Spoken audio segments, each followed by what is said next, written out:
China, China everywhere. It seems like everything we use nowadays is made in China, except for that food from that Chinese food stall on the corner. In fact, I bet you can spot at least two things that you're using right now which are made in China. So, why does China make every freaking thing in the world? Welcome to another Whack and Epified episode. Today, we will talk about the world's factory, China, and figure out if they are selling us products or a plan for Chinese domination. For the first 30 years or so, China was a communist country, which means only the government was in the business of doing business. The common Chinese didn't have the freedom to work for themselves and try and earn an extra buck. But once Big Daddy Mao died, the Chinese government decided that it was okay with capitalism and other Western evils like private business, making a profit and shopping for fun. So up came factories in special economic zones around the country. And I mean lots and lots of factories. To begin with, these factories made cheap fakes of Western products. These were exact replicas of the originals. The quality sucked, yes. There were people in India, Bangladesh, and elsewhere who would rather pay $100 for Abiba's shoes instead of 1,200 for a pair of Adidas. And that's how the China story began. But as these Chinese factories got bigger and better, people from all over the world started buying Chinese stuff. Now, this gave rise to a whole new wave of champion Chinese companies like Lenovo, Haier, and Xiaomi. The real cash started flowing in when big international brands began to shift their manufacturing to China. Big industrial parks came up which became cities themselves, like Foxconn's plant in Shenzhen or EUPA in Xiamen, employing millions of Chinese youth looking for a better future. Each of these Chinese factory workers made as much in a week as an American would make in an hour of work. Now you can imagine how much cheaper it was to make things in China. That's why a lot of them shut plants at home and they shift their base to China. That started to create problems. Not only were people losing jobs to the Chinese, they were also losing all their money.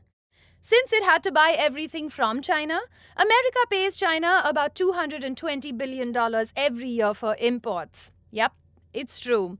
Even India is caught in that trap, paying China a net of $57 billion for the stuff that we buy from them. Back in 2012, there was big outrage in America when it turned out that the tracksuits that US athletes wore for the opening ceremony of the London Olympics were made in China. They still won the most gold medals though, but there are more genuine concerns here. The Americans have been complaining for years about extra cheap Chinese currency, which makes their exports even cheaper. Similarly, India has complained about its IT companies not being allowed to operate on mainland China, which is a huge market. China does buy stuff from the rest of the world. It has a million millionaires who have some very expensive tastes. They have made China the biggest market for luxury, accounting for 25% of all luxury products sold in the world. Now that's a whole lot of bling. In fact, just the number of people spending their money makes China the second biggest importer in the world. But that's still not enough to make the other countries feel not cheated. The rapid industrialization of China has created a huge amount of prosperity there, but it's even made the Chinese suffer, mostly in the form of untold pollution.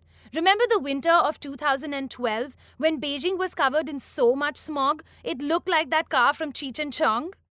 China has already become the largest energy consumer in the world, 70% of which comes from dirty coal. There is no option though. Factories must keep running.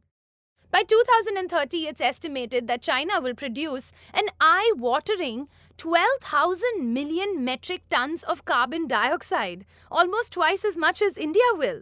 Living in a Chinese city would be like smoking 5 cigarettes at the same time. People's responses to this dilemma in history have not been very encouraging. Also, adding the fact that China doesn't have a democracy makes the situation, shall we say, a little more unpredictable. That's it from us here at Whack and Epified. Like, share, and subscribe. Come join the tribe. Tell us what you think about China from your Chinese-made phones and laptops in the comment section below. What I do know is that you are the average of the 5 people that you surround yourself with. So to tell you a little bit about the show, what I've done is I pulled out 26 plot keywords And I think that's going to give you a very good idea as to what the show is all about.